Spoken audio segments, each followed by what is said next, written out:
We're live. All right, welcome everybody to House Energy and Digital Infrastructure. It's Thursday, February 26th, and we are here to, not with Ledge Council, but basically with the bill's sponsor to have a walkthrough of the latest language on H17, an act relating to building energy efficiency. And just so folks know what where that bill stands as we head toward town meeting break and crossover. Representative Campbell has been working diligently with all the various stakeholders to update the language and, get it to a place where folks are in agreement or close. And House General and Housing is going to take a flyby, and we haven't had that happen to one of our bills in our committee. So just to explain how that works. So we have language that we consider to be pretty much done. A few things could change, but it needs to be kind of fairly locked and or not in rapid evolution. And then we kind of stop working on it. Scott will go over and introduce our colleagues to the bill, which I think he's doing later today. Yes, depends on when Mark has time. Okay. I'm scheduled for 2:45. He told me that today that if I slip. Okay, so that's happening today, and then basically we give them a couple days to look at the bill. They might take testimony, they'll discuss it, and we're sort of waiting to hear back. Then they might get back to us in any number of ways. Looks good. We're concerned about this. Will you consider changing this? So there will be like a handoff of the bill back. And then we'll have however much time we have to revise our bill based on their feedback or not. I mean, it's up to us, basically. Then we vote it out, and because it has money in it, it goes to approves. So we have to get our part done by March 13th. And then approves has until the 20th to deal with all the bills that are winging their way. So anybody have any questions about that? I can double checking just to make sure I understand. Right. Okay, I'll take one. Yeah, I just want to. Thank you. All right, here you go. All right, so Scott. Yep. Oh, you want to go right in? Oh, yeah, I'm sorry. Yeah. I'm Representative Kathleen James from Manchester. Scott Campbell from St. Johnsbury. Richard Bailey, Lamar 2. Michael Southwest, Caledonia 2. Christopher Howland, Rutland 4. Derek Torrey, Washington 2. Graham Thupman, Chittenden 13, Burlington. Laura Spilio, Wyndham 2. Great, and Dana Lee Perry from the Crossing Group. super, Jeremy Little, Vermont Chamber of Commerce. great, Matt Cotto, Meadowville, on behalf of the heating cooling contractors. awesome. All right, thanks everybody for being here. Scott, take it away. Go. All right, so this is draft 2.2 dated yesterday, February 25th. It is posted on our website under the bill number 718. And the only difference between this and I guess it was draft 1.1 is there are two things. One is it removes the appropriation from the general fund because there's an appropriation from Reggie from the fuel efficiency fund is called of $200,000 to OPR and $200,000 to Department of Public Service. That's on page 7, line 12. I think that's where that went away. Yeah, it's from 1.1. Yeah, Oh, yeah, okay, that has to look right. That's okay. I don't have 1.1 in front of me, but that was one change to removing the general fund appropriation. And the other change is on the last page, page 17. That's it. In the language about the appropriation to OPR, and it's highlighted in yellow. I had circulated this draft to everyone in the working group, especially OPR, Department of Public Service, and everyone. And OPR was concerned about the language appearing to make them responsible for launching a website. And they said repeatedly that's not what they want to do. They have taken the position that their website is not intended to be consumer oriented, which is another matter we could take up with them in another context. But they don't want to be on the hook for doing that.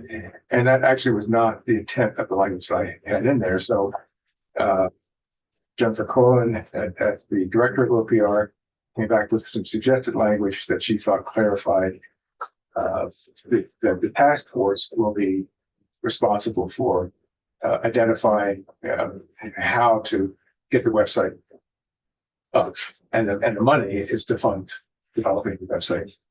So subsection, I guess it is 2, in section 13 on page 17, now says in fiscal year 2027, the sum of $200,000 is appropriated from the Regional Greenhouse Gas Initiative revenues in the Fuel Efficiency Fund to the Office of Professional Regulation to support the Residential Contractor Registry Task Force and established in section 3, with the goal of identifying a consumer-oriented agency or organization to host a website to raise public awareness of the Residential Contractor Registry, providing funding to that agency or organization to manage the website on or before December 31st, 2027, and supporting the Office of Professional Regulation in the development of voluntary certifications.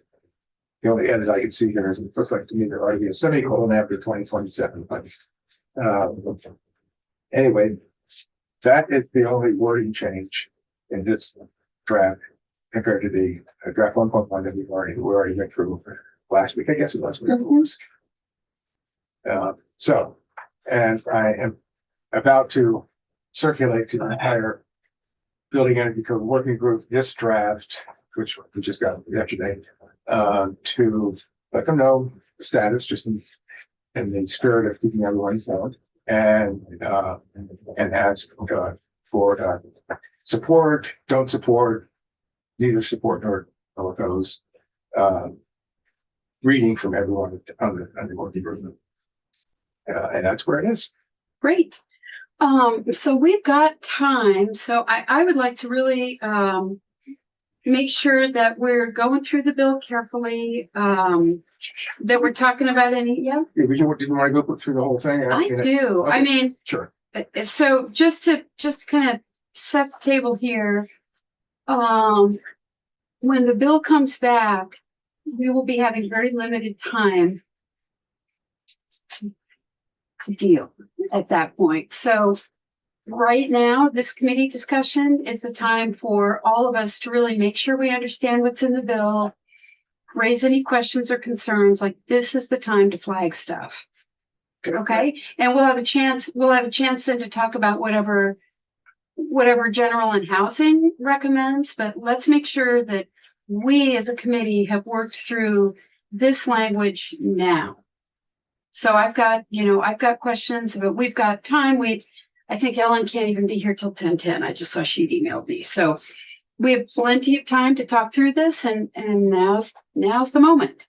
All right, great. Actually, I was incorrect. The previous draft was 1.2, not 1.1, dated February 12th. Okay, so everybody's looking at 2.2 dated 2/25 at 10:29. That's right. Okay, well, let's go. All right. Well, should we maybe go through the whole thing, or I guess it might be worth highlighting the changes that we made in 1.2, since that was That would be great. a while ago. Yeah. So one thing that we did in 1.2 is we added the first bullet point, first item under findings, that says public policy for several years has implemented strategies to stimulate construction to relieve Vermont's severe housing shortage. These actions are gaining momentum without appropriate construction standards for 1 and 2 family dwellings, and with uneven application of energy efficiency standards. So that is just a statement of fact. because we do have energy efficiency standards that apply to those 1 and 2 family or 1 and 2 unit dwellings. But we have no enforcement or penalty. And as a result, compliance with those standards, which are mandatory, is spotty. And can you remind me, I know we've taken testimony on this, about the size of building or the size of construction so we don't have a building code at all. Can you just, we don't need to spend forever on it. Just remind me of like what we have and what applies and doesn't apply to what size of building. Okay, sure. So Vermont does have a commercial construction building code that applies to, well, that is the basis of the Division of Fire and Safety, Division of Fire Safety's Fire and Building Safety Code that they apply to commercial buildings, of course, and residential buildings, 3 units and up. So that's a commercial construction building code and a fire and safety code. Yes. Open yours. And it applies to, It applies to residential buildings, 3 units and up. Division of Fire Safety and commercial, obviously. and commercial. Division of Fire Safety has jurisdictions over what they call public buildings, which includes all rentals, which includes even single family rentals, 1 and 2 family rentals. Okay. So they have jurisdiction over those buildings, but they don't have, and I expect apply at least parts of the fire and building safety code to those buildings. Okay. But they don't have there are 2 model codes out there. One is the International Building Code targeted at commercial construction, and the other is International Residential Code targeted at I think up to 3 unit buildings. There's a different cutoffs in different sort of venues. Okay. So just at a higher level, that's why we're specifically mentioning 1 and 2 unit dwellings. That's right. Okay. And then I know that was at the request. Also, making that distinction was also at the request of the Division of Fire Safety, because Okay. they wanted they don't want the impression to be that, and as a matter of the statement of fact, that DFS does not administer codes in 3 units and above. Okay. And then as we know, we do have energy efficiency standards that are mandatory but not being enforced. Right. Okay. Okay. Sorry, I just needed a reset on that very basic question. Rep Southworth? How will this help stimulate more housing? It seems to me it will just do the opposite, creating more regulation. Well, it's not creating any regulation because the regulation already exists. The goal of the bill, really the intent of the bill, is to stimulate more education and understanding among builders about not only energy codes, but more importantly about the implications of applying energy codes, how it affects the energy dynamics of the building and the moisture dynamics in particular. So the way that it does that, the strategy that this bill is taking to do that is to leverage the residential contractor registry by raising its profile, making its website a lot more accessible and all of that, making it more consumer oriented, and thereby hopefully inspiring builders through the incentive of differentiating one's company in the marketplace to obtain certifications, which are voluntary, that would be listed in the residential contractor registry. So it's really seeking to leverage market mechanisms to create a sort of inertia or a momentum for builders to take advantage of the many training opportunities that already exist that are not well utilized. Right, but you mentioned enforcement, and enforcement to me means regulation. Yeah, no, well, that first finding that I read mentions internal enforcement. This bill does not provide it for any enforcement. Right, but it sets it up for it. Well, it doesn't really have anything to do with enforcement, except that a prerequisite for any enforcement is education and training. But this bill doesn't do anything to advance that. But it's a step toward that. Correct. Well, I can't. I wouldn't Obviously say it is if you're starting to enforce codes or advanced codes, say enforce, but advanced codes, then once you get to a certain level, then it's going to be enforcement of those codes, correct? Well, yeah, certainly the working group, the energy code working group, many members of that group advocated for enforceable codes and advocated for folding energy codes into the existing building code structure. First of all, adopting a residential building code and then including in building codes energy codes, because energy codes actually are a subset of building codes.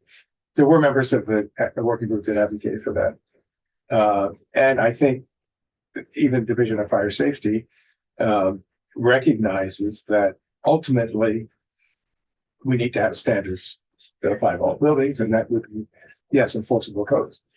That could be 10 years away. It could be 20 years away. We don't know, but this bill doesn't do anything to advance us along that road, except that it's intended to raise the awareness that there are energy codes, and that here are things that you should be concerned about if you're trying to follow energy codes. So Let's keep going through and remind everybody. I know I could use a reminder about what the bill actually does. Okay. So, should we skip through the findings then? So are you saying hold questions? No, I just meant, I think the conversation we're having here, which is really important, is about what the bill actually does or doesn't do. So for me, it would be helpful to start going through it section by section and remind myself about here's what it does. So no, we don't need to hold questions. I just wanted to make sure we all understand that we're walking through and seeing, here's what the bill proposes, would be the next steps. Well, should I summarize the findings instead of reading them, and then Sure. go to the other section? So the second finding does mention what I just said to Representative Southworth, that members of this working group and previous study committees recognize that energy codes are a subset of building construction codes and should eventually be administered by the Division of Fire Safety. The third finding on page 2. Not would be single family, not. Then for Division of Fire Safety was do the enforcement. You're moving starting from single family, all. This is just findings. This is just a statement of fact that the recommendations of the working group have included that. This bill doesn't do that. This is just setting the stage. Finding 3 on page 2 mentions that Vermont's not adopted a residential building construction code applicable to 1 and 2 unit buildings. Finding 4 in the middle of the page, line 9, lack of consistent and effective implementation and enforcement, in particular of residential codes in particular, has resulted in low compliance rates. Recommended, or rather, finding 5 mentions that recommendations from working groups have included leveraging the residential contractor registry, which so far has not proved very effective. Finding 6 on line 17, OPR doesn't have the resources to really make substantial improvements.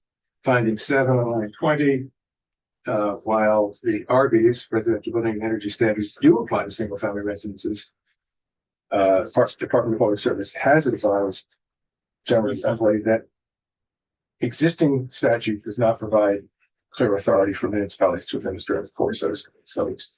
But some municipalities wish to do that, and actually, the VLCT has indicated that they think that authority does exist in statute. So one of the elements of the bill is to clarify that. Okay. All right, section Oh, 2. wait, sorry, Rep. Plattner has a question. Yep. How widespread a problem is it that stuff gets built that is either shoddy or dangerous? Well, we certainly have heard, first of all, we don't have data because there is no repository for that data. There have been complaints to the Attorney General's Office of Consumer Protection. I don't know the exact name of the Consumer Protection Division about that. There's also evidence of lawsuits from between homeowners and builders that are resolved with no public information about it. Yeah. And some of the builders in the working group provided photos and stories of buildings that they go to after complaints from homeowners that show evidence, especially of moisture damage, where moisture was not managed correctly and resulted in mold, mildew, rot, and even structural failure. So we don't have data, but we do have anecdotal evidence that it happens. And it is true. The physics of the situation indicates that it is true that better insulated buildings, more airtight buildings, if not done, and which is what we're building now, if not done correctly, can and often does result in moisture problems. Well, your anecdotal evidence is consistent with what I hear as well. You know, most projects are great, and some of them there's clearly lack of skill or knowledge or desire to do it properly, and it doesn't get done right. Yeah, I don't think it's lack of desire. I think it's lack of knowledge. And I mentioned there are lots of training opportunities. And we heard one of the members of the working group was Steve Spatz from Efficiency Vermont, who was a trainer, conducts trainings all the time. And there just isn't enough update for the trainings. And one of the reasons is, builders are busy. They have other things to do. And they'd rather spend time, on billable hours than donating their time, as they might think of it, to a training or a conference. There's an annual Better Buildings by Design conference that Efficiency Vermont puts on. That's usually 2 days of really excellent sessions about all aspects of building. And then there are individual trainings. There's actually one in St. Johnsbury that Steve Spatz is doing. I think it's the Wednesday we get back. Obviously, I won't be there, but and there's a group in Brattleboro called SEON, Sustainable Energy something, that does advanced trainings on building science. There are plenty of opportunities. There just aren't enough taking advantage of. Thank you. Yeah, Rep. Torrey. So I've never had any experience with codes enforcement in the states I've lived in, but I imagine that what happens is you have this inspection that happens. So if you've done something wrong, you learn about it and you fix it before it's a problem. So in the absence of enforcement and the absence of the learning that enforcement brings, we've got to up our game on training because it's all we have. Right. It's the only way to prevent mistakes that are costly that can impact people's health. Yeah. And also, doesn't everybody want to up their game and do the best they can be in their business? Yeah, I think so. I mean, I was a builder for many years, and I think all builders want to do a good job. Everybody takes pride in their work. They want to do a good job. It's just a matter of not understanding the dynamics that they're involved in. So section 2 Section 2. on page 3. So this is about adoption of a residential building code. The original version of the bill set a date certain for Division of Fire Safety to adopt a residential building code. Okay.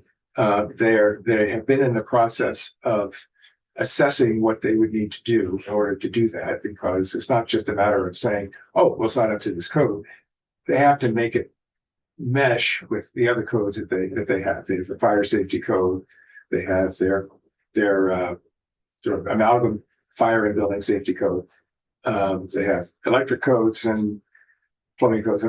So there's a matter of meshing any new codes that they would adopt with the existing codes. They started that process. They were not willing to agree to a date certain to adopt a residential construction code, but they suggested that they would be willing to set a sort of deadline for completing the process they're already in of assessing what we need to be done.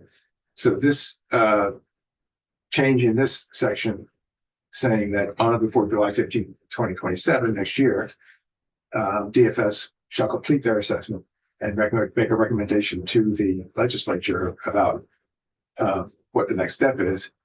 They were happy with that. They suggested that. And so that's the language we include here.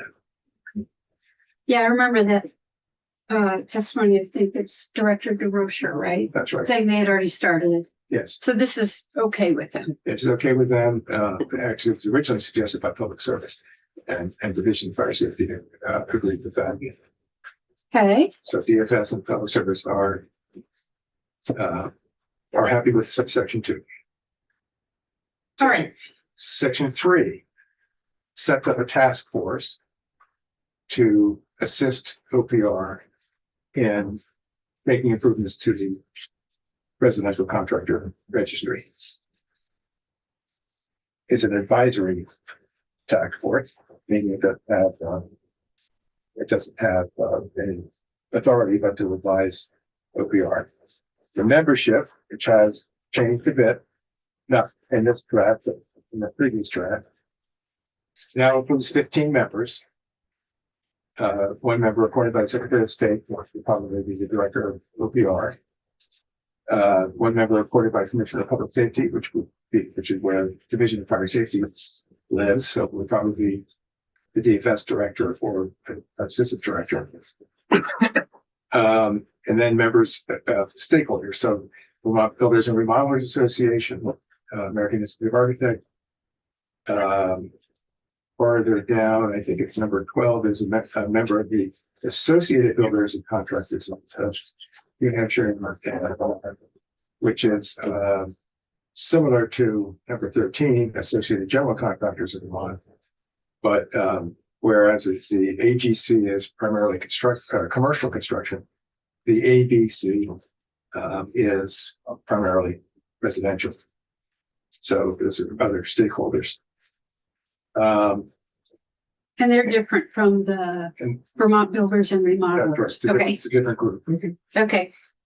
And the ABC had opened, I think it was last year, a training center in Hedi that I still haven't been to, but I might go. And they're really doing trainings. So we have the trade associations represented, and then just a builder who's not necessarily representing the Well, in fact, the number 14 is a residential contractor who is not affiliated. not affiliated. Oh, Or okay. ABC or AGC. So sort of an independent. Actually, it doesn't say the VRBA. Maybe it should say that as well. so they can know about that. Okay. Yeah, the point was to try to find somebody who's not in a building group, or builders group. Okay. And then the member of the public, I remember talking about that during our testimony, and I was like, how does that work? And OPR said we do it all the time, which surprised me. It was great. I want to be on one of them. I know. I was like, right? Yeah, they take didn't she say they take applications and Yeah. Yeah, that's number 15, remember?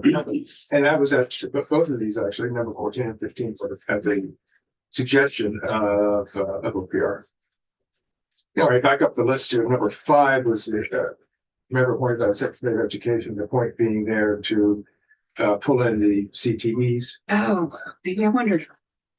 And I have to find out who to advise about that. And have that they're on this, that they've just volunteered. Okay. Number 6 is Vermont State College system that obviously is the Vermont State University folks, is primarily really the what was formerly Vermont Tech in Randolph, but also any other CTE efforts at the state university level. Member from OEO's weatherization group. Weatherization also has a training center in Barrie that they've just developed. Number 8 is a member from the LGT, because obviously they would be interested in how all this affects the municipal enforcement of energy codes. Member according to the CBT, somebody from the Department of Public Service, the Attorney General's office, and I already mentioned the rest of the 12, 15, 14, and 15. Yep. So that's the overall members of the working group. So far we have, There's no legislator on the working group. This is not intended to be a report writing working group or a task force. This is intended to be how do we do this task force? It's time to be not to be thinking about advising the legislature so much as figuring out how to get this done. right. So far we're asking fire and safety to do an assessment, and we're setting up a task force. Yeah. Okay. And the task force power and duties, now on page 5, section C, would be 1, to address shortcomings in the existing residential contractor registry. And some suggested points here are by 1, improving the website. 2, or B, identifying conservation outreach strategies to the public and residential contractors. C, identifying and creating list of trade specialties. One of the issues that we didn't recognize when we were setting up the residential contractor registry was that we really need to identify specifically by trade who would apply to. There is a list in the residential contractor registry statute about the types of trades, but there aren't specific trades for this. Framing, foundations, roofing, sheetrock, painting. I mean, who's really included? So we need to come up with a discrete list, and for 2 purposes. One is so that contractors can sort of sign up and claim, well, I do these things, and then to the public also, so the public can, if they're looking for a specific type of work, they know they can filter this list by who does that work. D, clarifying the relationship between business-based registrations and individual-based certifications. Again, the certifications are voluntary, but business-based registrations are required. And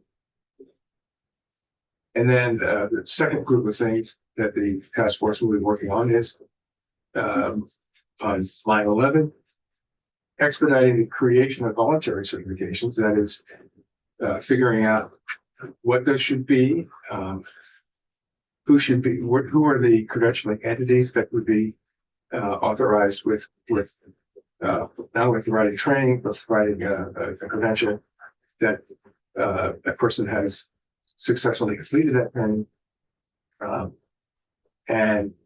And then listed on 1450, lines 14, 15, and 16, the initial subject areas would be a construction site supervisor, basic energy code, residential and commercial, and high performance building.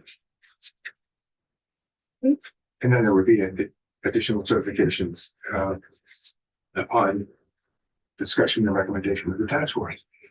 And the idea being, I remember this from when we set up the contractor registry, is that ultimately when and if we get to a place where the registry is more user friendly and it's more like public facing, you could go on and look up a builder and see listed there any of these voluntary certifications that they pursued. Right. Okay. Right. And when the website is up to date and you can shop with builders like you can shop tires, you can filter it by the attributes that are relevant to what you're looking for. Okay. So location, trade specialty, that sort of thing, and certifications. All right. Third, power and duty on line 17, page 5. Assess how to improve the energy education modules that are required now, have been required for I think, gosh, I don't remember how long, decades. This is referring specifically to those modules that are currently the responsibility of the Office of Professional Regulation. And OPR indicated that they, in testimony, that they don't feel like they should be charging them because they don't have the expertise to design an energy education module for architects, engineers, property inspectors, those sorts of people. So they suggested that those education modules should be the responsibility of the Department of Public Service, which currently handles the energy codes. Okay. So that's what third power and duty refers to as that particular set of energy education modules, which are required not only of architects, engineers, those folks, professions under OPR's jurisdiction, but also trades that are under the jurisdiction of the Division of Fire Safety. Trades being plumbers, electricians, heating technicians, those sorts of folks. All right, power and duty number 4 on line 20. Madam Chair. Yeah. Oh, I'm sorry. Oh, Yeah. sorry. Sorry. I'm just looking at, I just need some clarification. So the director of fire safety is going to look at, I'm sorry, I'm going backwards. This is adopting a baseline. That would be not the residential building energy code. That would be this international type thing, maybe. Can you tell me where you are again? Right here where it says Page 3. page 3, adopting the residential building. Right. So, who would that apply to is what you're wondering? well, do we have 2 levels here? This, if they adopt the, whatever that international thing in, which is a baseline. Well, there are 2 international codes. There are 2 model codes. One is commercial, the other is residential. Well, the residential one, which is, Yeah, that's what this one I was talking about. Yes. okay. And then Arby's is even a step higher than that. You have to do base and go to Arby's, correct? No, The- when you're building- Arby's is Vermont's energy code. Actually, you're pulling on a string here. This could get very complicated. Well, no, I understand that. I'm just trying to, what I'm trying to figure out is this residential international code is a baseline. No, there is an energy code in IRC, in the International Residential Code, that is part of what would be taken out because Vermont has its own that is also based on international energy code. But it's just Vermont, it's specific to Vermont because it reflects Vermont's energy goals. Okay, well, I get that. What I'm trying to get at is what's the cost increase to go from a baseline, whatever they're building now, to Arby's, to put your Arby's in in enforcement. Well, so Build the Army state. so we're in the process of updating energy codes. The Department of Public Service goes through an extensive cost effectiveness analysis. And from the customer's point of view, from the homeowner's point of view, and they do not adopt any codes that where the cost effectiveness is negative, where the cost exceeds the benefits in customer economics over a specified period of time, depending on the number. So what's the cost increase? There may be some initial cost increase. We have heard this is the sort of outside of Right, the building right, energy code people. I mean, we're trying to look at affordability to get people into houses. Yes. If we're adding another 50 to 100 grand to a house. Oh no, gosh, no. No. It's Making it prohibitive. yeah, no, it's not. It's nothing on that kind of scale. I think I heard from a builder that the difference between the 2020 RPs, remember when the executive order came out in September, the governor's executive order dialed back, said that builders no longer had to adhere to the 2024 energy codes. They could use the 2020 instead.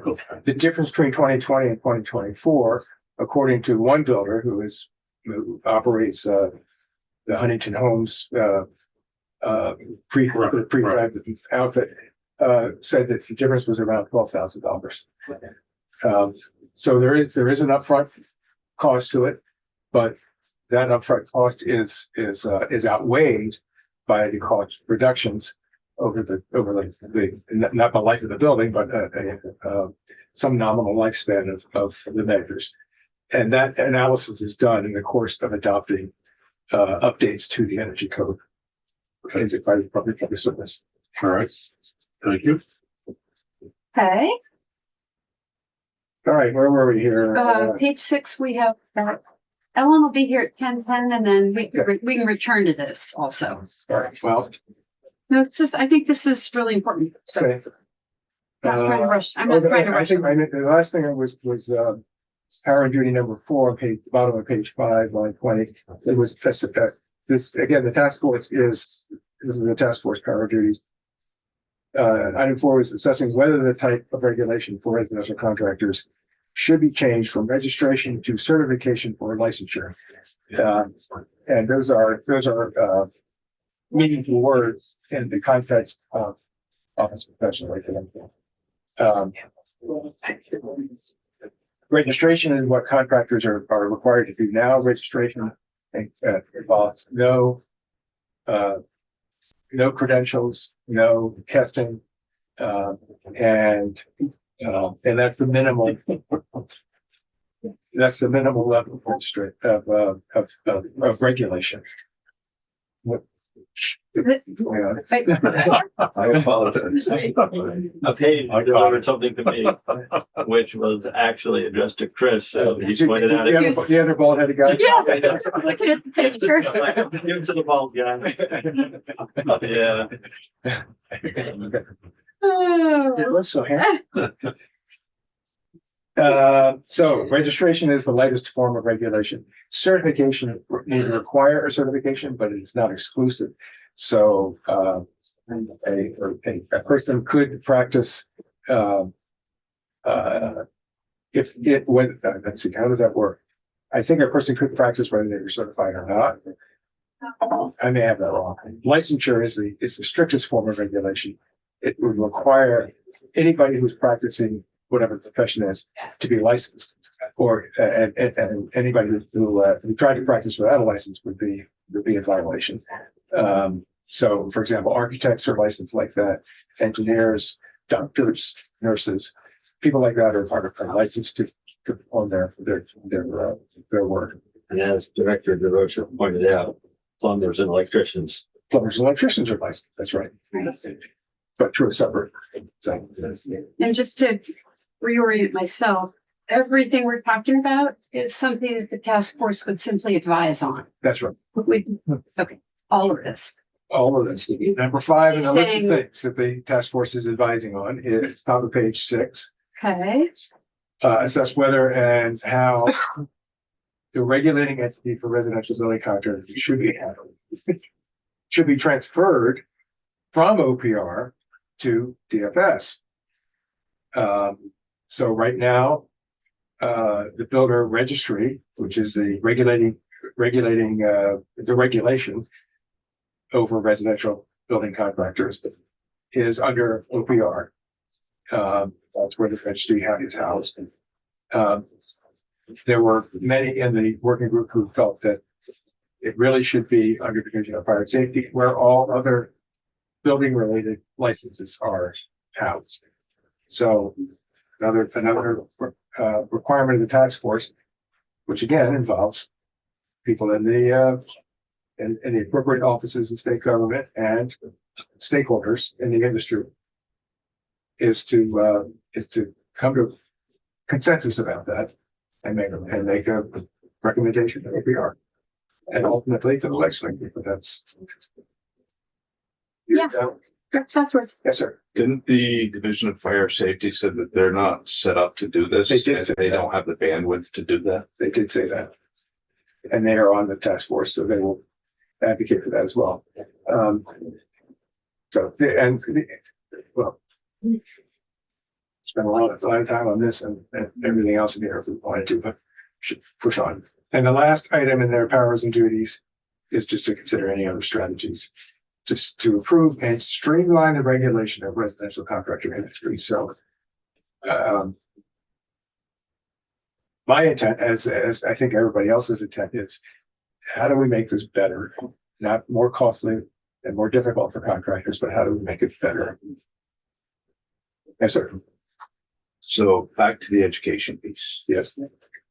How long from the time it's determined what's needed before that's stood up, and how much time do they have to stand it up before it actually goes into effect? Are you talking about certifications or are you talking about? Yeah, it's the education modules and this. Oh, the education module. Oh, well, they are stood up now. They have been for a Right. decade. I understand that they were saying that they needed to revamp them. They needed Yeah. to redo. Yeah, there's no time frame in here. I think everyone recognizes that the education modules as they stand and as was stipulated in statute are useless. They're outdated. Well, not only outdated, they never were useful because what they were was basically a review of statute, which is meaningless to most people, right? So they were set up by the office that was required to set them up in order to meet their core requirements, but they were never been useful. So later on in the bill, there's some change in language that is intended to make them useful and relevant to the profession or trade that is being. So there's no time frames around it. No time frames, no. Thank you. All right. So page 6, line 6, assistance just says who's going to be helping the task force: the administrative, technical, and legal assistance of OPR, the informational and technical expertise of DFS and public service. Line 12, reports. Beginning in 2026, the task force shall submit annual reports on or before November 1 to the legislature, or to OPR and legislature, sort of advising us on how they're doing. That's just the purpose of the reports. Line 18, meetings. First meeting would be on or before August of this year, and meetings would be held monthly for the first year, and thereafter at least every other month. That's the top of page 7. And then there's other detail about the standard boilerplate about setting the task force. Task force on line 6 will cease to exist on June 30th, 2029. Love the sunset. We always forget to do that. Yeah. And And then actually, here's one other change, but it just, because there's no general fund appropriation for this, on line 12, item 2 about compensation and reimbursement and for per diems.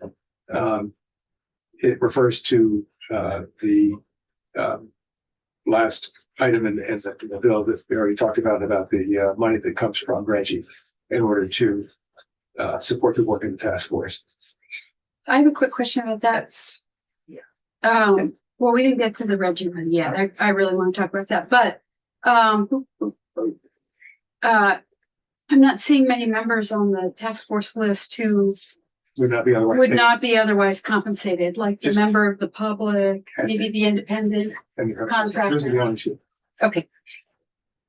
All right. The formula that the Dutch Council uses for assessing how much to appropriate for per diems, and came up with $5,000. 5,000. Yeah. Okay. But that number is no longer. Right. All right. So now follows information about the education modules that we talked about, the energy education modules. Starting at the bottom of page 7 is the professions regulated by OPR. In the middle of page 8, line 7, the new language says that the energy module will explain how the work of the profession or trade intersects with the energy codes and affects the energy, airflow, and moisture management dynamics of the building as an integrated system. That language is repeated in the other sections of statute affecting other trades. So to be clear, I understand, you said this earlier, I want to make sure I understand it.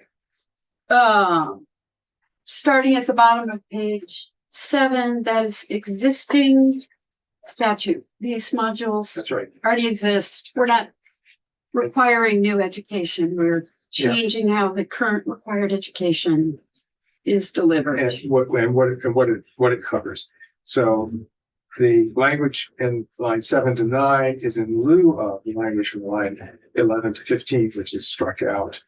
The former language stipulated that there was general information about state energy goals and updates on energy goals and incentives.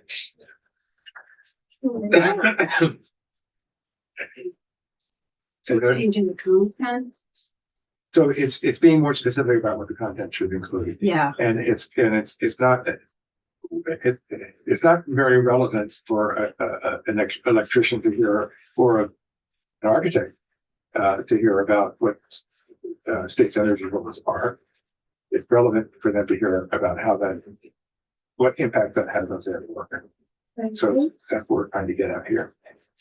So the next several sections cover other trades, all under division of fire safety. Bottom of page 8 is the section involving heating equipment technicians. And these section titles, descriptive section titles were added in order to make it clear. And again, this is, Same change in language, it's existing, these are things already required to do, yes. and we're changing the content, the specific, okay. So it's the same thing now for the HVAC and boiler. Well, for the border inspectors, Oh, right, okay, Director DeRocher was very clear that's right. that was inappropriate. It was Okay. included in the statute originally. And he was very clear that they have nothing to do with installation. They are only inspecting. So at his request, we have Dropping deleted that. that section of the statute.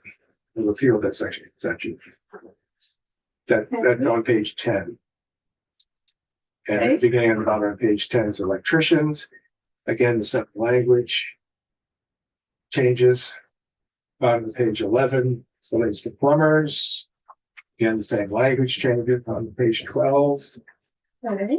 And then section 9 starts in the last line of page 12, Energy Professional Regulation Report. This is asking the OPR to conduct their standard process, which is called a sunrise process. Yeah, I'm sorry. Rep Oh, Southworth? sorry. Could you just explain to me so I understand how electricians fit into that verbiage? Explain how the professions, the airflow, moisture management dynamics, how do electricians? How does function?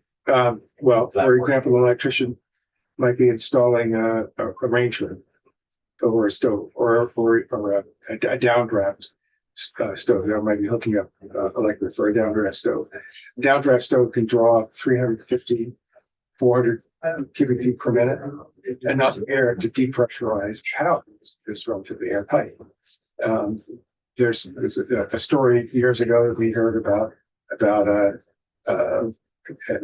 one of those downdraft fans drawing not only smoke but fire from a fireplace across a rug. So it affects the dynamics of the house. So that's, there may be a narrow nexus to other issues for some trades like electricians, but there's some nexus. They might also want to be told that, geez, if you're drilling holes through plates, through framing members to run wires from one floor to the next, you should make sure those holes are sealed, because you don't want air passing through those holes from one floor to the next or into the attic. They might also want to know about installing recessed lights. Recessed lights are notorious for driving air and moisture into an unheated or an unheated space, which then becomes a moisture problem. So things like that. There are connections. Okay, I didn't make that connection. All right. So the sunrise. One sec. Hmm? Ellen, hey, are you in a hurry to move? We're doing our own self-guided walkthrough. Are you in a hurry to move on to some other place? Should we? I'm here until 11. So I think we're good. Yeah. Okay, great. Do you mind if we keep going then? Because we're on a roll with the Yes. 7, 8, 8. Okay, Great. Thank you. On a roll. we're on a roll. We're on a roll. We're on page 13 and 17. We're powering through it. Yeah. So this is the sunrise. Again, this is section 9, the sunrise report from OPR to assess whether home energy rating systems raters, HERS raters, and energy professionals should be regulated professions. Right now, HERS raters are regulated through Public Service Department. There's only a handful of them in the state. And they were originally put with Department of Public Service because there was only one. There was Vermont Energy Investment Corporation, energy rated homes, or energy rated home Vermont, I think it was called. So this sunrise report would be to assess whether HERS raters should be regulated professions, whether energy professionals should be regulated professions, and make its recommendations to the legislature. Everybody clear on sunrise reports? Good. Section 10 is about energy code enforcement and the ability of municipalities to do that. So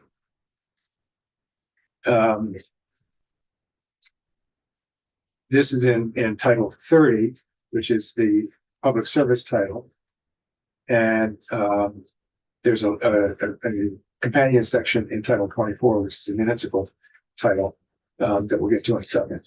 This is just a two-liner on lines 13 and 14 on page 13, saying specifically, explicitly, that a municipality may enforce RVs within the municipality in compliance with this section. I have questions.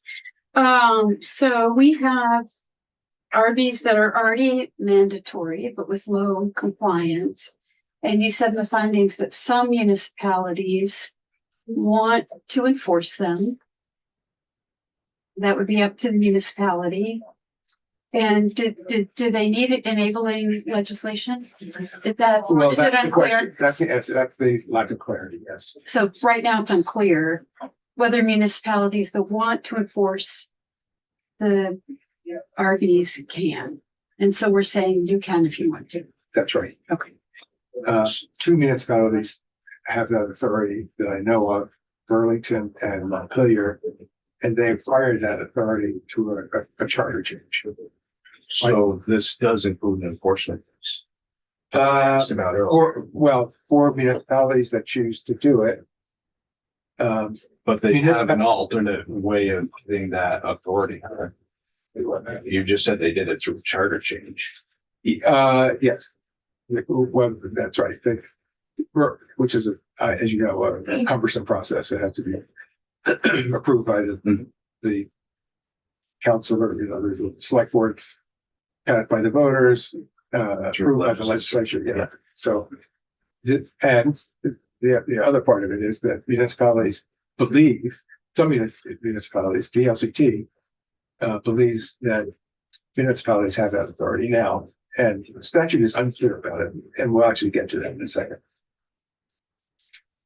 All right, so that's the first part of this, and on line 15, transitional safe harbor compliance.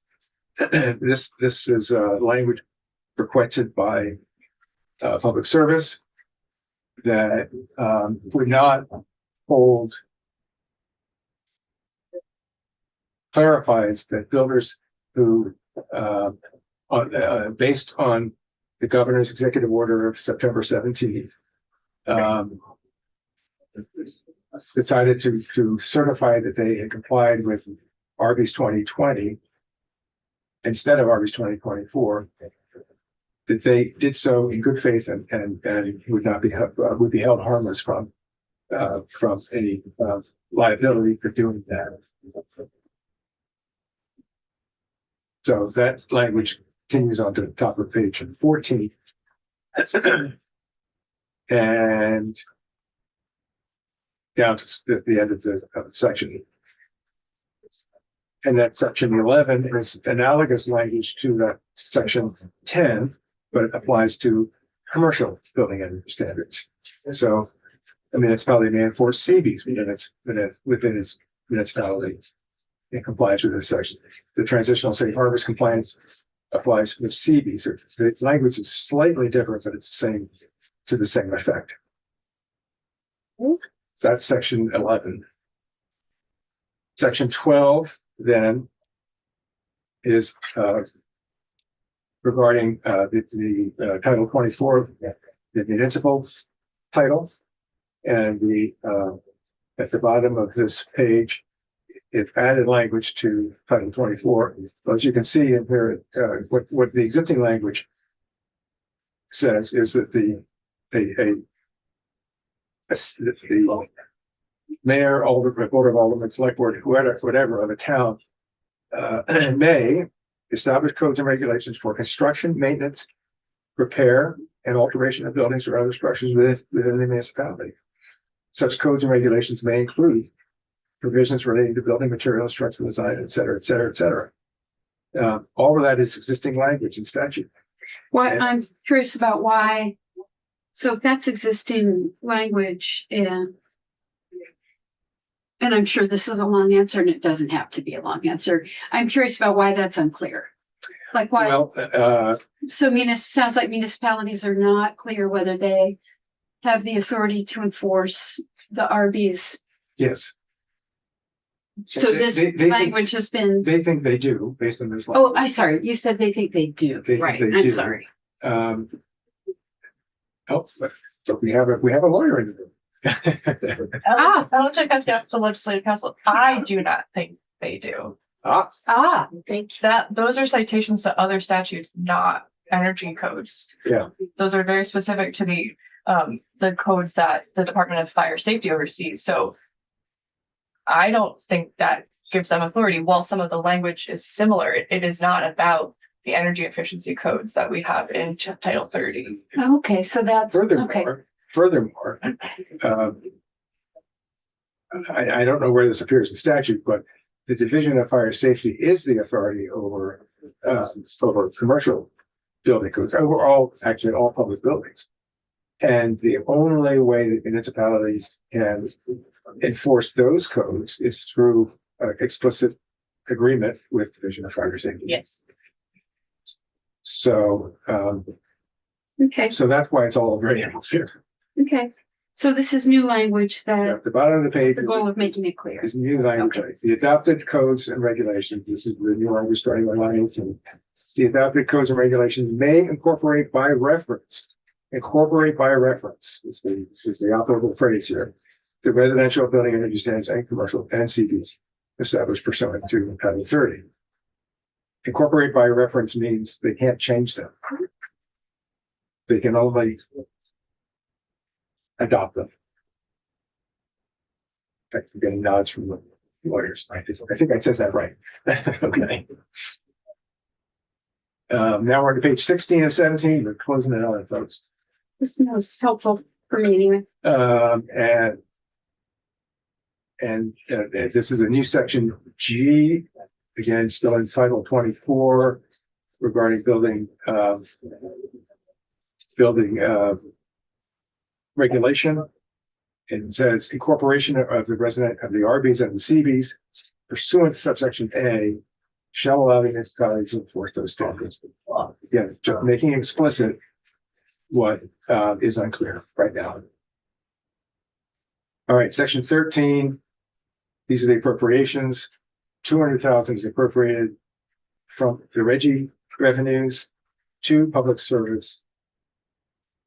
For the purpose of consultation and technical support to municipalities that elect to adopt and enforce RBs and CBs. And second appropriation is $200,000. So where we started off with conversation to OPR, well, yes, to OPR to assist the task force, support the task force, and with the goals of identifying consumer-oriented agency or organization to host the website, to raise public awareness of as a contractor registry. Also to provide funding to that agency or organization to launch and manage the website by the end of 2027.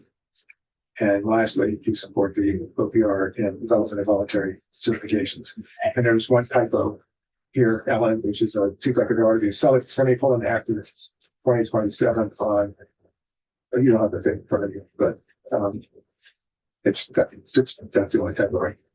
Line 8. Line 8, yeah.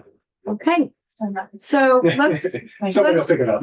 Just, take a photographic memory picture of it. all right, let's talk about the Reggie money. Rep. Sibilia. So first, I want to say how much work is very clear you have done these, Yes. and how much you care about this. So thank you for caring so much. That's, I think you spend so much time doing all of this work. So do you think that OPR is now on board with this? I have asked that explicitly. I haven't got a full AOK. Mhm. I think I mentioned earlier, I'm about to send out to everyone in the working group and everyone who's on the task force list. A questionnaire: support, oppose, neither support, no oppose. Okay. Can you give them a deadline, Scott? I want Yeah. a sense of urgency around this response. Yeah. Because I feel like OPR is not getting back to you. They are not good about that. So, okay. I finally called Jen and got her on. So Okay. So I do think that clarification can be very helpful. Marketplace. And good and clear regulation, which is heading towards, is much more, it's much better than confusing. I have a question about, concern about, just seeing this language now, the appropriation supporting the office of OPR and the development of voluntary certifications. So I'll just say that my concern is that feels like something that could be leveraged in an ongoing way. Right. So like starting up an ongoing kind of draw out of Reggie. And then I'm sorry to say, like, I just cannot support the Reggie money. And so if it's Reggie money, I can't support. The nexus to the Reggie money is this. That money and as you know, for capacity market are the revenue sources for the thermal energy and process fuels fund, also known as the fuel efficiency fund.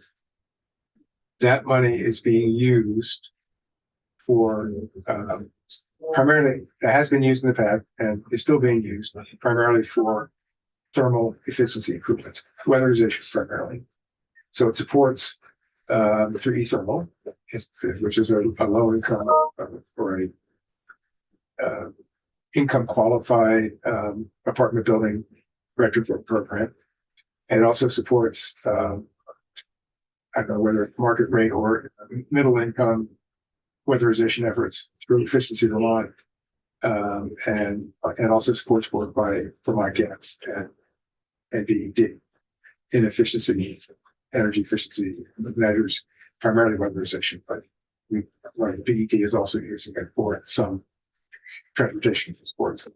So the nexus to this is that this is in effect weatherization before retrofit. Yeah. So this is weatherization of new construction. I appreciate that. And I appreciate the attempt to link and I think successfully link a nexus to the Reggie money. But I personally have a challenge picking out of funds, and I'm having a challenge right now with the pilot money that comes in from the local option tax, and just picking something that has an nexus out of there. It's not what it's intended for. When we are doing those types of things, I want to see more of a comprehensive overlook of like Reggie money, if we're going to take money out of it and something that, and this does look like it might have an ongoing.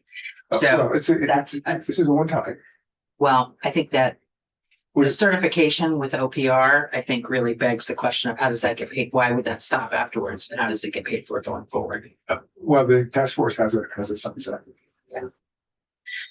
And the money is supporting the task force.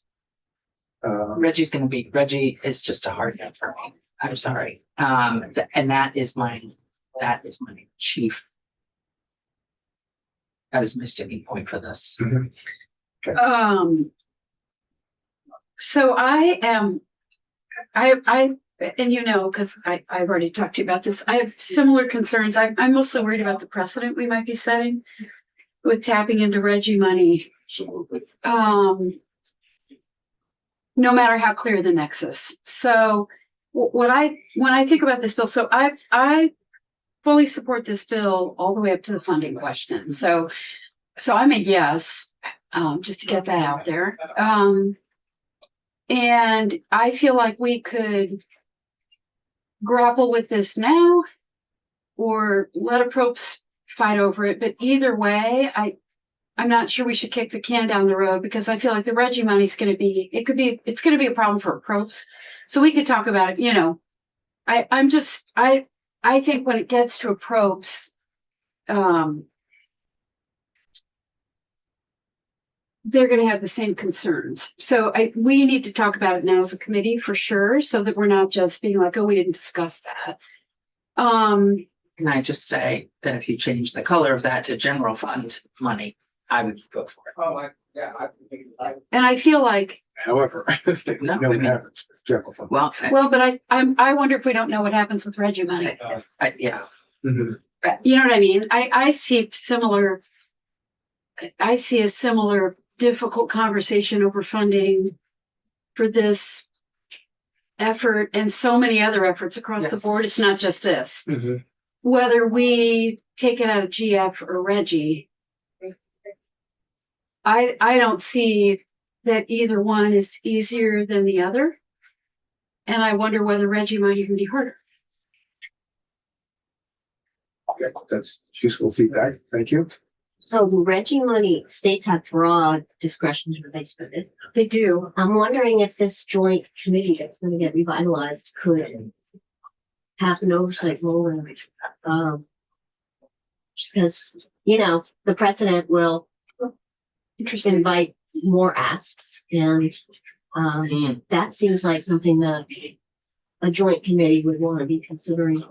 It will invite more asks. I think that I did reach, at the request of, and again, Scott knows this, at the request of Chair Shy, I did reach out to JFO and just say like, what do you think? And I haven't heard back yet. But,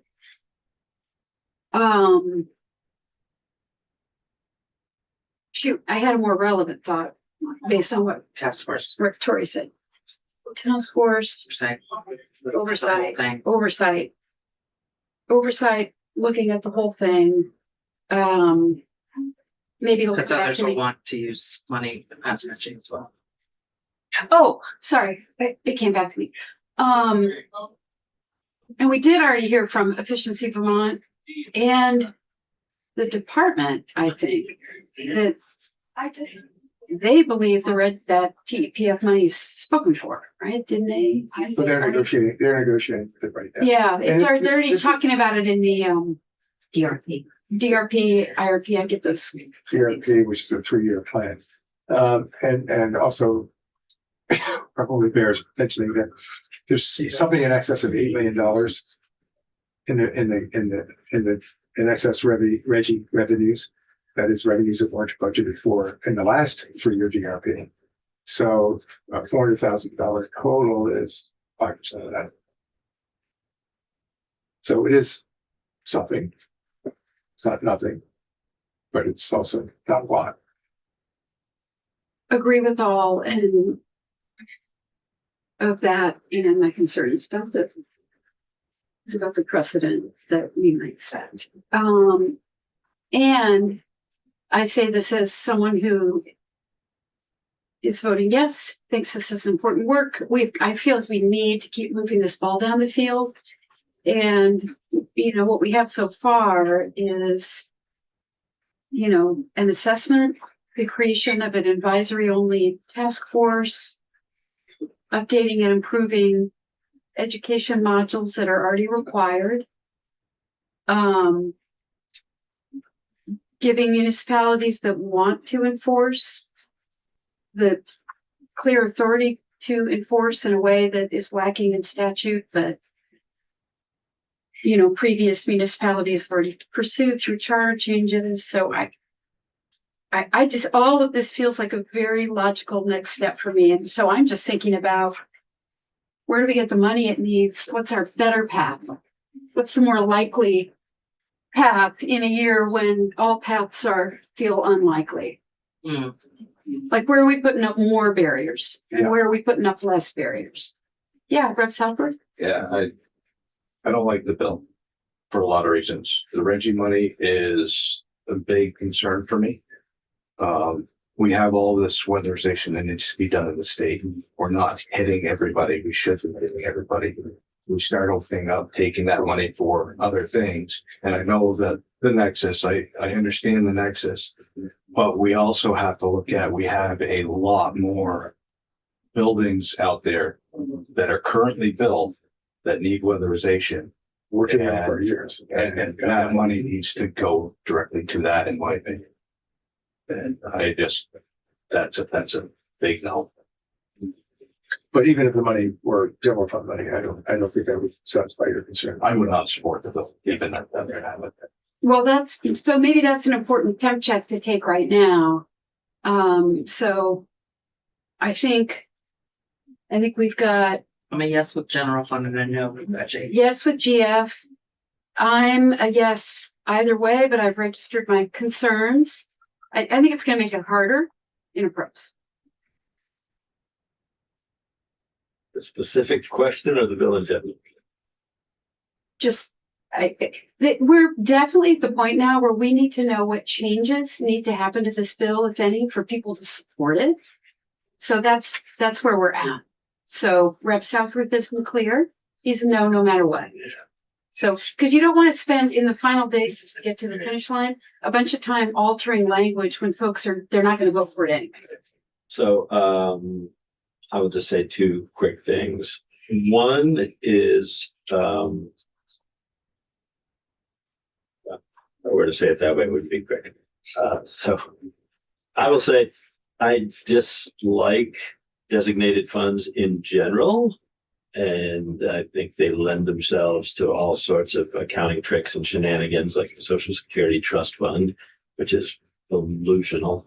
So therefore, it doesn't matter to me where the money comes from. The state has a certain amount of money, and that's what you got to budget with. I don't care if it's in the ed fund or the transportation fund or the general fund or Reggie fund or a million other funds. Couldn't care less. The ed fund's way more it's fair. Yeah, no, we should get rid of them all, in my view. Money, that's the money the state has, and these are the priorities it has, and you sort it out. However, so I don't care where the money comes from. And other than that question aside, I think this is an important bill. I will note that there have been residential building codes for several thousand years, and that is true because it is important to keep people safe and to build buildings that last and are energy efficient and all that. And so I'm a yes. Okay. Tara, I'm also a yes. okay, Reggie or GF is not a deal breaker for you. Well, I want to see what happens in the probe, so. Okay. Because our choice would be to change it here, but, okay, I mean, I probably would favor GF. Okay. Given the larger need to coordinate and the oversight question about it. okay. And we don't, to be clear, we don't need to decide that particular thing right this very minute, but it'll be helpful to know how much time or effort we put into it. Rep Howland? I'm a no. And Okay. the reason I'm a no is I don't think that we should be legislating at the subsection of a building code. I want the building code to be adopted first and then come back to the subsection of the energy code. But the absence of the building code doesn't make any sense to try and put 8 inches of insulation into a 6-inch raft. Okay. A laudable goal. Rep Pepper? And I will say that is the view of many of who are on the energy code working group, and in particular, a builder who said, this is ridiculous to have energy codes. We don't even have a building code.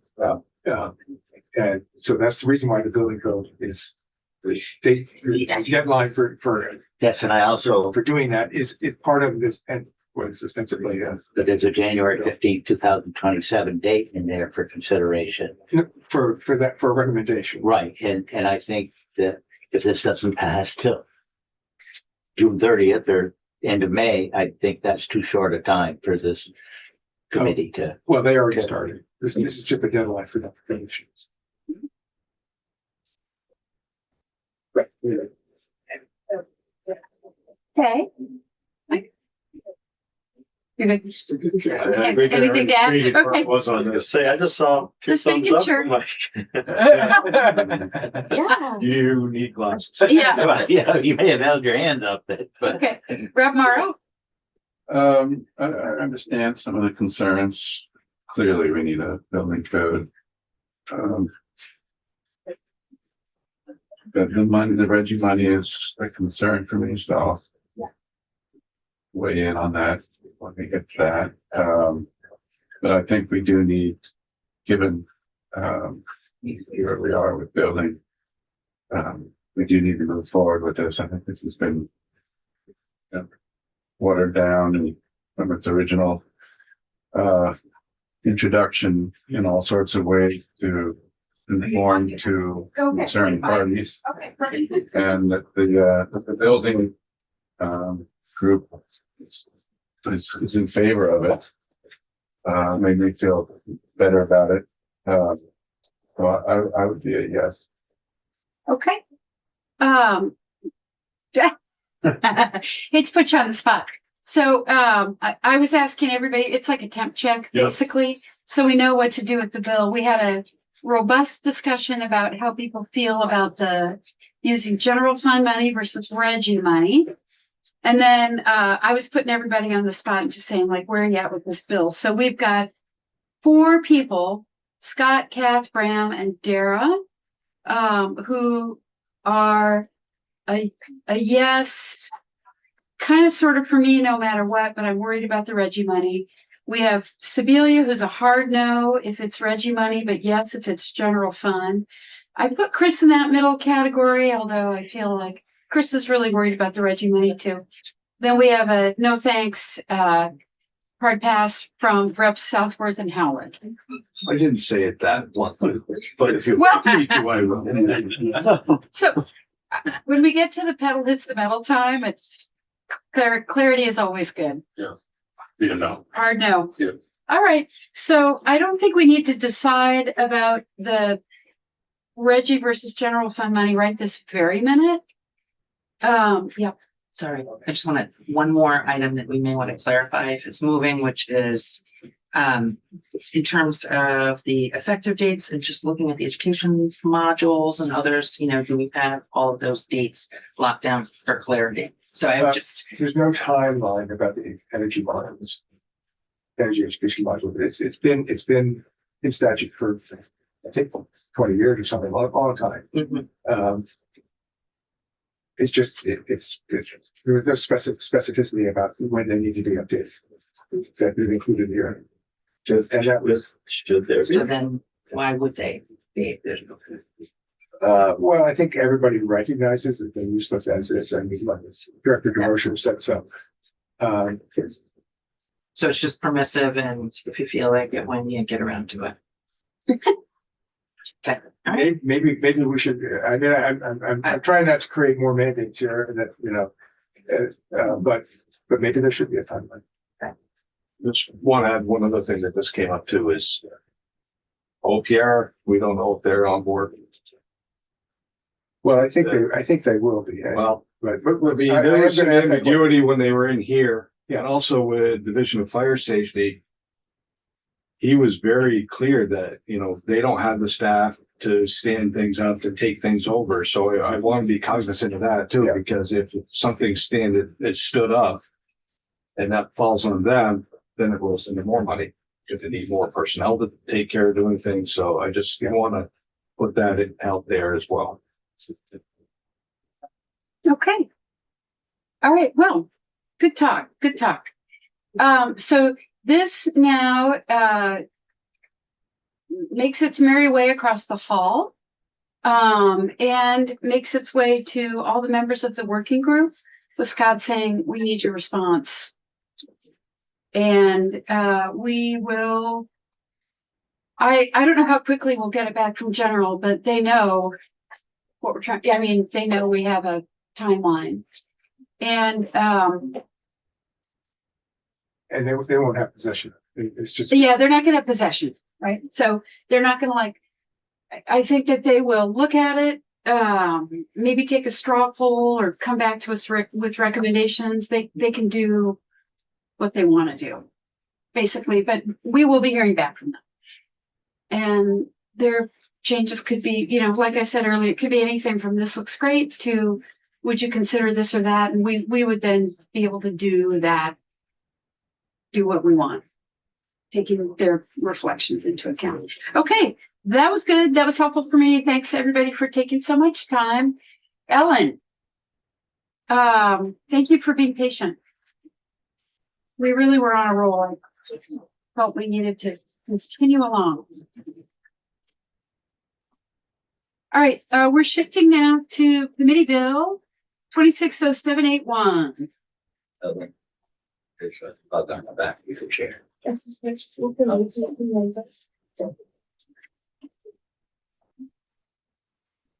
Ellen Tchaikovsky, Office of State Council. I am here on draft 2.1 of your miscellaneous committee bill. It is 26-781, draft 2.1. So do we get a hard copy of this? Or- I don't think we have hard copies. It is posted. Okay. So, yeah, this incorporates everything of them. And that was, yes, I confirmed that with Ellen last night. So everything that we talked about yesterday is in there now. But it looks a little different, right? Because you just take the relevant sections, right? yes. Yeah. Yeah. So the changes to this bill are only in the portion related to enhanced energy planning, there's one tiny typo on page 1 that's been highlighted in yellow, but it's not really a change. Darren pointed out that section 1 previously was called energy efficiency charge funds. It now reads thermal energy process fuel funds, but the rest of section 1 has not changed. Okay, so this is, Ellen, before you go on. So this is the section, basically authorizing Burlington Electric to continue with this program. And Rep. Southworth raised a concern about that last night. So I sent his concern along to his question, request to Burlington Electric and to UPS and to Vermont Gas, because they were the 3 entities that we had basically come together and come up with, language that worked for all of them. And so let's see here. So I am hearing back, but I've asked all of them to submit written testimony. And Darren had some pretty deep concerns. He's going to send us written testimony. Neil Lunderville said they defer to Burlington Electric and trust their expertise on the correct percentage. And Alec from DPS also said that he believes their previous testimony applies, but he's happy to offer thoughts on the proposed changes. So we will be hearing back from everybody by tomorrow. So the next steps are, I did not request a revision of the bill, just to be clear, because this was one member's idea. I did request. Hurts. Pardon? I said, well, that hurts. Well, but that is what it was. Right. And Right. I'm also concerned about setting a precedent with Reggie, with the thermal funds. This is not a. No, Yeah. the thermal, the TEPF funds. In this book? The electric charge for the thermal. Correct. Yeah, this is The way this they is- use it, I just worry about setting a precedent on how those funds can be used going forward by all the efficiency utilities. Yeah. so, okay, we'll get testimony from that, on that. But with this particular program, I mean, I know you know this, Yeah. but VGS is no longer, it was a pilot. Right. And Efficiency Vermont is no longer continuing the pilot, and Vermont Gas is no longer continuing the pilot. So this is not changing. It's simply allowing Burlington Electric to continue on Right. with the existing pilot for 3 more years. So, With the change from the original use criteria. Yes. yes. Yeah. It is not an extension of the pilot, so I want to be careful that I'm saying that too. Yeah. So could you clarify for us? So under what had been called the EMA pilot, Energy Efficiency Modernization Act, there were specific criteria of what the funds could be used for under that change as part of EMA, broadening the scope of what those funds could be used for. There was also reporting requirements and checking in with the Public Utility Commission. This is significantly narrower. The permission with the Public Utility Commission is still part of it, but again, the description of what the funds are being able to be used for has changed again. And so this is a significantly narrower program just for Burlington Electric to use the funds in a very specific way. Okay. So we'll hear, Just for this cycle, just for this budgeting cycle, 27 to 29. okay. So it is a more narrow use of the funds for 1 more 3-year cycle. Okay. So we will hear back on that section, and then we'll decide as a committee what to do. Whether we are going to revise the language or not revise the language.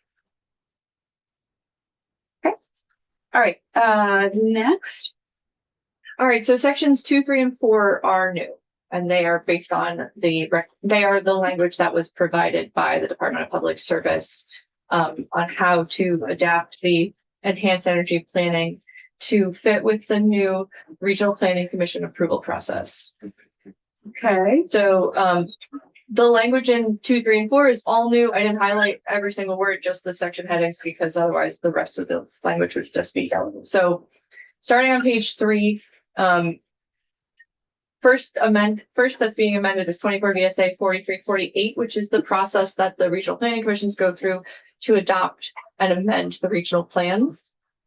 And so first on page 3, 60 days prior to holding the first public hearing on the regional plan, an RPC shall submit a draft to the Land Use Review Board for review and comments related to conformance of the draft with sections 4302 and 4348A.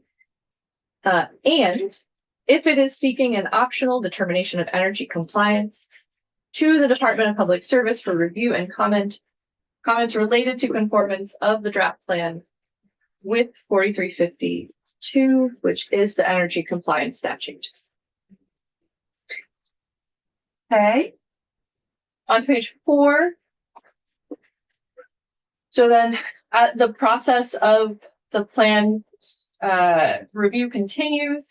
So down at the bottom of page 4, at least 30 days prior to the first hearing on the plan, the RPC shall provide each of its member municipalities with a written description of map changes within the municipality and a municipality-wide map showing old versus new areas with labels and information about the new tier structure under Act 50, including how to obtain the statuses and the process for the updating designated area boundaries. The Regional Planning Commission shall, if it is seeking an optional determination of energy compliance, solicit feedback on its enhanced energy plan, including, onto page 5, consistency with section 4352 of this chapter and the enhanced energy planning standards. Okay. On page 5, subsection H, within 15 days following the adoption of the plan, the RPC shall submit its regionally adopted regional plans to the board for determination of regional plan compliance, with a report documenting conformance with the goals established in 4302 and the plan elements established in 4348A, and a description of any changes to the regional plan future land use map. The RPC shall also at this time, if it is seeking an optional determination of energy compliance, submit the plan to the Department of Public Service for review with a description of conformance with the enhanced energy planning standards and a summary of any comments received during the public hearings. Section 3 is new. This is 4350. So review and consultation regarding municipal planning efforts. That prior section, section 2, was about the process the regional planning commission goes through with the Land Use Review Board, who reviews their plan. On the municipal side, the RPCs review the municipal plan. And so this is the layer of review that the RPC does over the town's plan. So as part of the consultation process, the commission shall consider whether a municipality has adopted a plan. In order to obtain or retain confirmation of the planning process, a municipality must have an approved plan. So on page 6, jumping down to line 7, the commission shall approve a plan if it finds that the plan is consistent with the goals of 4342, compatible with the regional plan, compatible with other approved plans for municipalities, contains all the required elements, and adding, if the municipality is seeking an optional determination of energy compliance, is consistent with 4352 of this title and the enhanced energy planning standards. Wait, I'm sorry, I just got lost. Where are we? At the bottom of page 6. Thank you. So this is adding language that Yep. Okay. So So on a brief, no, I know. I skipped over some language because there's a lot that goes into that review. right. You're really Okay. adding once again. The RPC will also review the municipality's compliance if they're seeking the determination at that time, Okay. the municipality's compliance. And then section 4 on page 7 is the amendment to the actual energy compliance enhanced energy planning statute. So it that is amending that. So on page 7, section 4, the enhanced energy planning requirements to obtain an affirmative determination of energy compliance under this section, a plan must, in the case of a regional plan, include an energy element. In the case of a municipal plan, include an energy element that has the same components as in the statute. Be consistent with the following: Vermont's greenhouse gas emission requirements. So this is an old typo that has needed to be fixed. Vermont's renewable energy standard under 30 VSA 8004. I have a question. And 8005. So I was just going to say this is being moved up because the RES has been on this list and is being moved up to replace what was previously the 25 by 25 goal. So 10 VSA 578A, that's GWSA, so that's goals to requirements.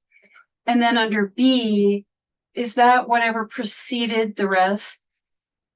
The Yes. 25 by 25 goal? Yeah. The 2015 res or I'm the floor reporter, so I'm gonna I don't need to know understand offhand. I this. can get back to you. but Okay, can you? it's- yeah. I just want to know what we're replacing. Okay, The building energy efficiency goals and the state energy policy. Okay, on to page 8. and yes, and I have the same question about that. So this is subdivision E on page 8 that's being struck is the RES. It's just being moved up further on the list and framed in a shorter sentence. Oh, okay. Yeah, it's specifically here in subdivision E calling out distributed generation tier 2 and energy transformation tier 3 as part of the RES. It's just moving it up on the prior page and just saying the RES in general. Okay, I'll come back to you on that. Yeah. Sorry, I can't find my thing. Alrighty, So on page 8, line 7, state energy plans, recommendations, standards. So this is just reframing this section slightly, I would say. The Commissioner of Public Service shall issue recommendations for regional and municipal energy planning, and the standards for issuing a determination of energy compliance described in subsection C within 1 year after adopting or readopting the state comprehensive energy plan adopted under 202B. These recommendations and standards shall be consistent with the state comprehensive energy plan. Subsection E, process for issuing determination of energy compliance. Review of whether to issue a determination of energy compliance under this section shall include, and it's striking some of the notice and hearing process. So onto page 9. Consideration of comments received by the Regional Planning Commission or municipality during the plan adoption process on consistency with this section and with the enhanced energy planning standards. I think this is because it is sort of being added to the already on the notification and public hearing process as part of the general plan review. Farther down on page 9, it's striking old language in subsection G that was for prior to July 1, 2018.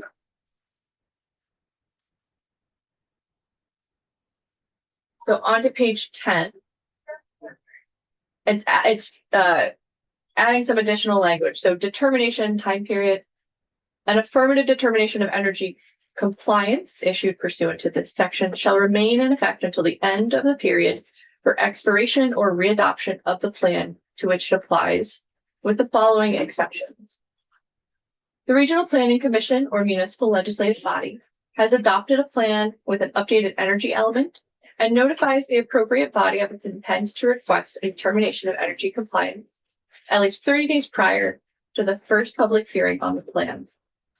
In this case, the Commissioner of Public Service or Regional Planning Commission may choose to offer the requesting body a provisional affirmative determination of energy compliance, which shall remain in effect for 2 months following the adoption of the new plan. In the event of a regional or municipal plan being readopted without updates to the energy element or chapter, that impact the plan's existing affirmative determination.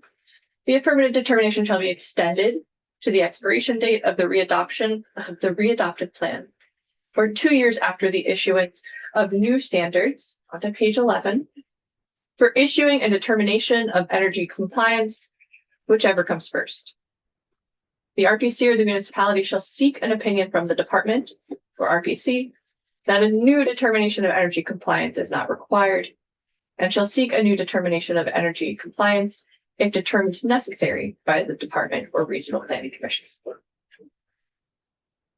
Is all this language, the language that was suggested by public service? Yes, Okay, you didn't make any changes to it. I did not.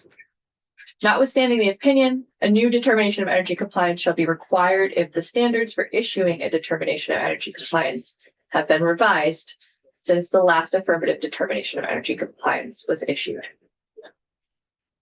And then the last change is in subdivision H on page 11. In the discharge of the duties assigned under this section, the commissioner of public service may consult with and solicit the recommendations of the secretaries of agriculture, commerce, and community development, natural resources, and transportation. So, do folks have questions? Yeah. So just one that's occurring to me right now around the telecommunications plan. I know it's not yours, but it's a timeline question more. So the next iteration of telecommunications plan was due next year. This bill is effective upon passage. Is it clear? I know they've taken the money out of the budget, but is it clear that it's not due next year? Because we've had actually concerns around due dates for the telecommunications plan in the past. I think you should ask Maria, but making something effective on passage means it will take effect immediately. So that this year's would not be due. It wouldn't be that the next one would be 5 years after this year. That's my question. I think you should hear from Maria. Sorry, it just occurred to me. That's okay. Can you articulate your question Maria. to Maria and copy me? Yeah. Okay.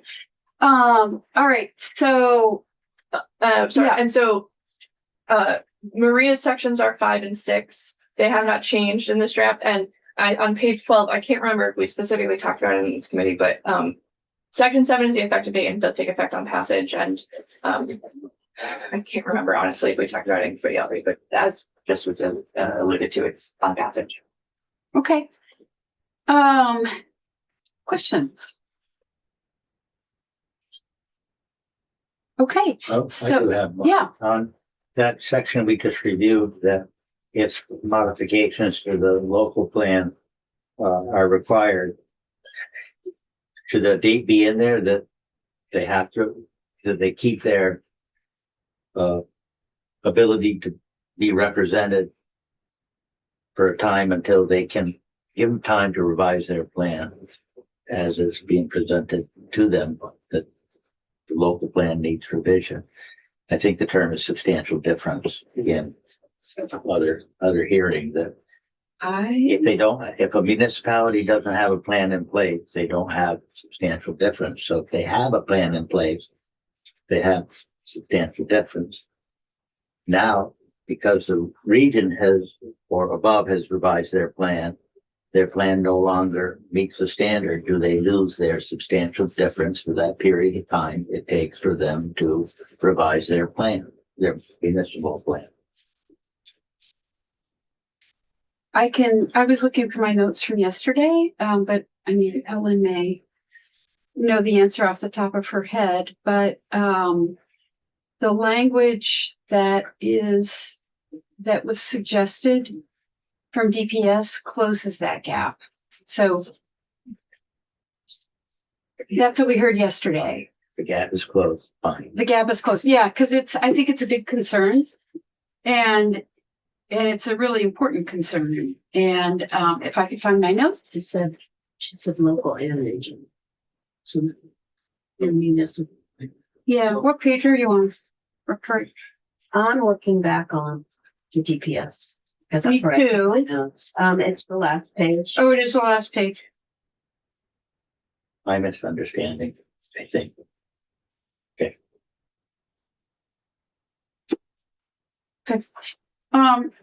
Alrighty, and then I also, because we had only heard from one RPC, and the Chittenden RPC wasn't able to join us, I did ask for written testimony from them. And that should be arriving today. So my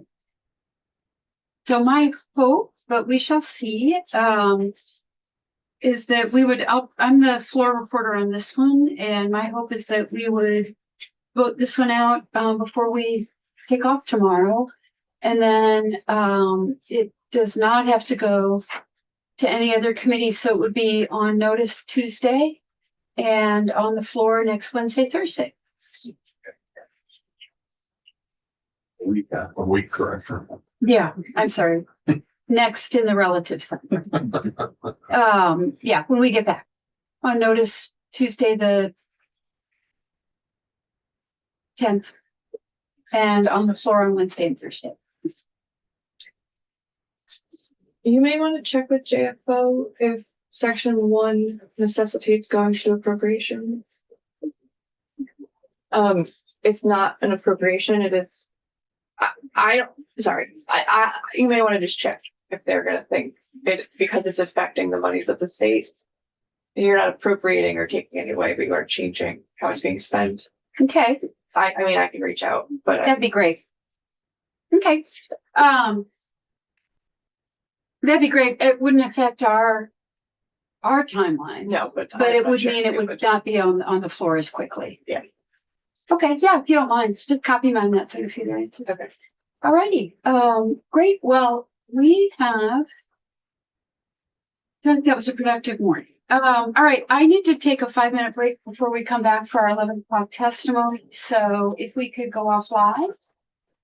And we will BRB.